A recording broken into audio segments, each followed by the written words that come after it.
Alors, bonjour les amis, j'espère que vous allez bien. Et quant à moi, vous le savez déjà, moi je vais toujours bien. Alors, dans cette vidéo, nous allons aborder un sujet super important. À partir de combien de temps une maison neuve est considérée comme une maison ancienne? Comment est-ce que se calcule la dépréciation d'une maison? Parce que tenez-vous bien, selon l'administration fiscale, une maison neuve et une maison ancienne n'ont pas les mêmes bases tarifaires. Et quand vous ne maîtrisez pas tous ces différents points-là, à la vente comme à l'achat, la facture peut être très salée parce que les taux d'impôt et les frais de notaire sont radicalement opposés et sont très différents. Donc restez jusqu'à la fin, de sorte à savoir à partir de quel moment une maison est considérée comme ancienne et comment faire pour payer moins d'impôts et pour payer moins de frais de notaire.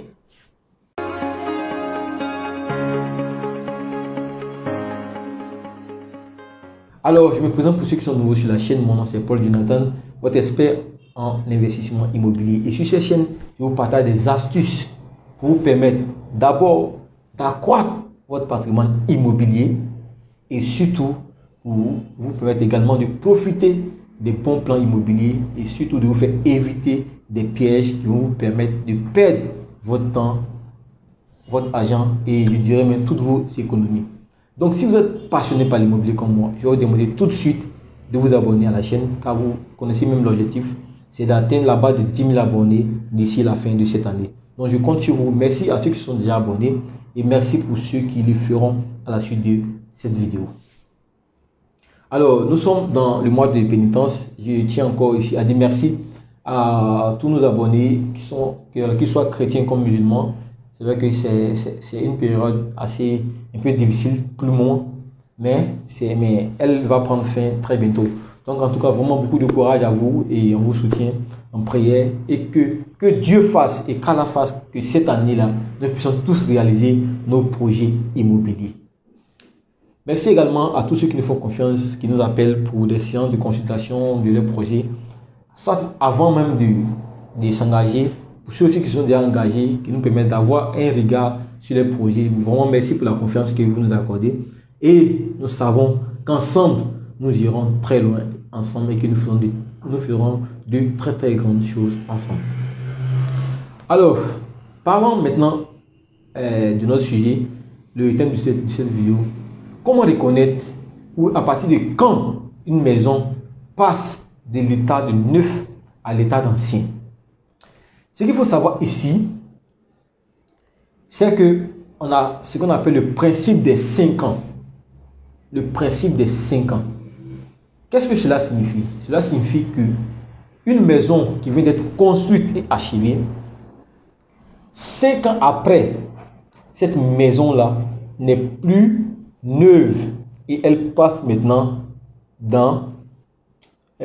sous la loi des biens anciens. Oui. Mais je vais prendre des exemples pratiques dans cette vidéo pour montrer un peu certaines nuances. Parce que c'est pas parce que on dit que 5 ans après, que c'est après 5 ans qu'un bien passe de neuf à ancien, qu'il n'y a pas certaines contradictions ou bien il n'y a pas certaines exceptions. Alors, donc pour mieux comprendre le sujet, nous allons prendre des exemples palpables. Le premier exemple que nous allons prendre, une maison qui a été reçue en héritage. Je dis bien une maison qui a été reçue en héritage n'est plus une maison neuve. Si celui qui avait acquis ce bien initialement, le bien portait son nom. On va faire simple, je vais expliquer. On considère que Monsieur X, bon non, prenons Monsieur Touré par exemple. Considérons que Monsieur Touré a acheté une maison chez Adoua. Adoua ici est considéré comme le promoteur constructeur. Déjà, quand Adoua vend la maison à Monsieur Touré, la maison est neuve.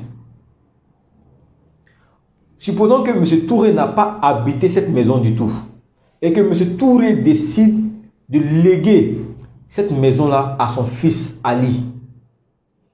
Le fait qu'il y ait changement de titre de propriété, parce que la maison appartenait initialement à M. Touré, le fait que M. Touré lègue cette maison-là à son fils et qu'on doit faire un changement de titre de propriété, c'est-à-dire changement de nom, cette maison-là passe automatiquement de maison neuve à maison ancienne. Ouais. C'est vrai que ça paraît un peu flou, mais c'est la fiscalité qui le dit, c'est la loi qui le dit. La loi dit que dès lors qu'il y a changement de titre de propriété, dès lors qu'il y a mutation, cette maison n'est plus neuve, elle devient une maison ancienne. Même si cette maison n'a pas été habitée. Et même si cette maison n'a pas encore eu 5 ans. Le fait déjà qu'il y ait eu mutation, même si c'est dans la première année, cette maison passe de maison neuve à maison ancienne. Ah oui, ça paraît un peu compliqué. Aujourd'hui, comme on dit, on va faire cette vidéo avec avec une note d'humour parce que je suis très content et je vous dirai simplement pourquoi est-ce que je suis content aujourd'hui. Donc, cette vidéo-là va comporter beaucoup de notes d'humour. Donc, effectivement, dès qu'il y a mutation, dès qu'il y a changement de nom, même si c'est de la première année, la maison n'est plus neuve. Elle passe du neuf à l'ancien. Donc là, nous venons de voir un exemple palpable. C'est vrai qu'initialement, on a dit qu'il y a le principe des 5 ans. En réalité, les 5 ans, c'est pour les personnes qui habitent les maisons, par exemple. Moi, Jonathan, j'achète une maison chez Gaïa. J'achète un appartement sur Real City. J'habite cette maison la première année, la deuxième année. Bon, nous sommes en 2023. Donc, 2023, 2024, 2025, 2025, 2026, 2027. J'habite la maison et la maison est toujours neuve. À partir de 2028, cette maison-là, bien que je l'habite toujours, mais selon l'administration fiscale, cette maison n'est plus neuve. Elle devient ancienne. Voilà, donc c'est ici qu'on applique le cas des 5 ans. Oui, ok.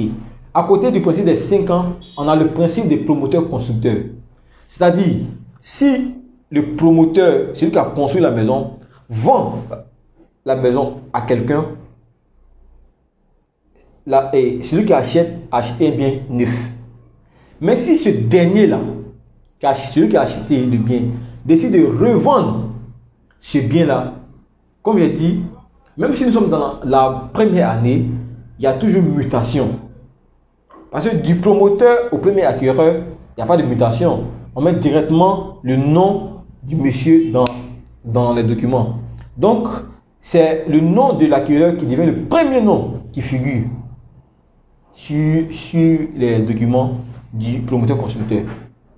Mais dès lors que le premier acquéreur vend cette maison, cela rejoint le premier principe qui est le principe de la mutation. Et dès lors qu'il y a mutation, même si l'éclat de la maison n'a pas changé, même si la maison est encore intacte, comme de la manière que le premier acquéreur a acheté auprès du promoteur-constructeur, même si là, rien n'a changé du tout, même si tout est encore nickel comme on dit, ce n'est plus du neuf, c'est de l'ancien. Eh oui, ce n'est pas moi qui le dis, c'est la fiscalité qui le dit. C'est la loi qui le dit. Donc, vous-même, vous pouvez aussi faire des recherches approfondies et vous verrez. On a le principe des 5 ans, on a aussi le principe du promoteur-constructeur. Donc, avec ces deux principes-là déjà, vous comprenez un peu les choses. Donc, ce n'est pas parce que vous venez d'acquérir cette maison-là. Vous savez, pour le commun des mortels, quand on vient d'habiter dans quelque chose nouvellement, on se dit que c'est nouveau. Mais selon l'explication des humains, c'est-à-dire d'une personne lambda, c'est vrai en fait. Parce que je viens d'aménager une maison où la peinture vient d'être faite, où tout est OK. Donc du coup, pour moi, c'est une maison qui est neuve, n'est-ce pas? Mais selon l'administration, cette maison n'est pas neuve. Vous voyez? Donc, ce n'est pas parce que vous venez d'aménager dans une maison où tout est nickel, où tout est bien bâti, où tout est bien beau. Si vous avez acheté cette maison auprès d'un particulier et non auprès du promoteur constructeur initial, déjà on n'est plus dans du neuf. Donc c'est vrai qu'on va se dire effectivement on vient bel et bien d'aménager tout ça, donc c'est bon. Donc du coup c'est une maison qui est neuve. C'est vrai, nous on peut le dire, mais selon l'administration, c'est pas le cas en fait. Pas le cas. Donc, en plus du principe des 5 ans, le dernier principe que je vais vous expliquer ici maintenant, c'est le principe des rénovations. Ouais, là, c'est un principe particulier. Prenons le cas d'une maison qui a été construite il y a 20 ans de cela.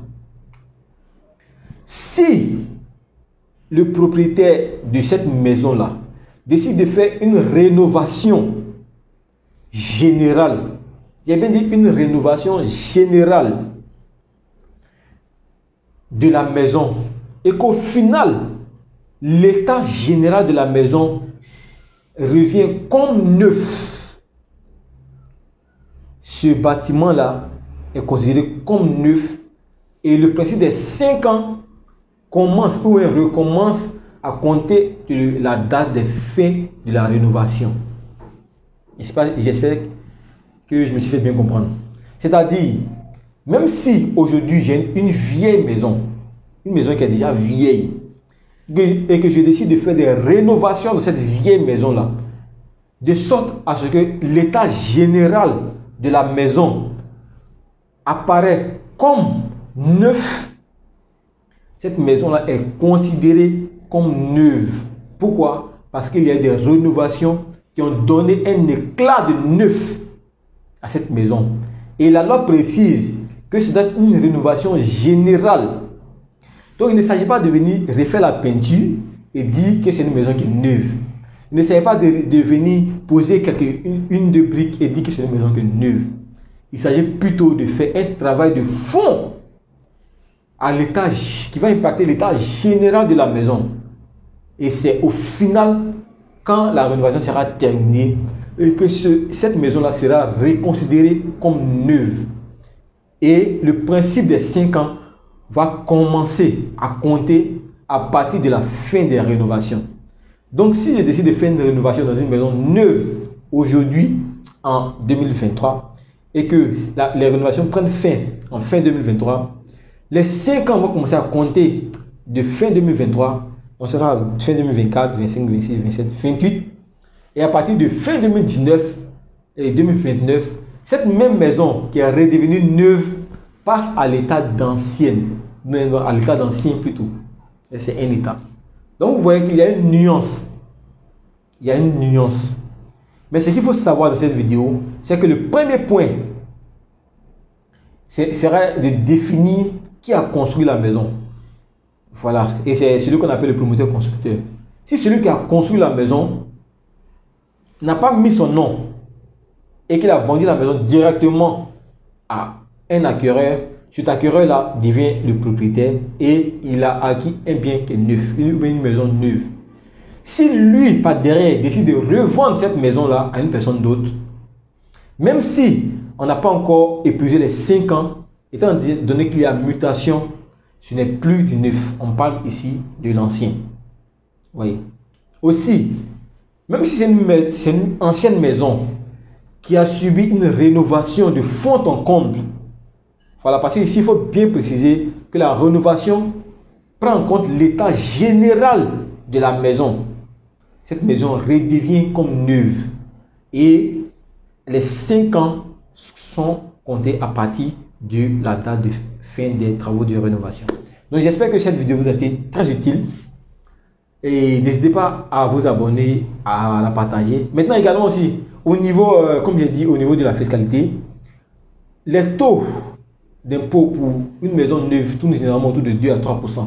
Par contre, quand la maison est ancienne, le taux grimpe à partir de 7, 8, 9%.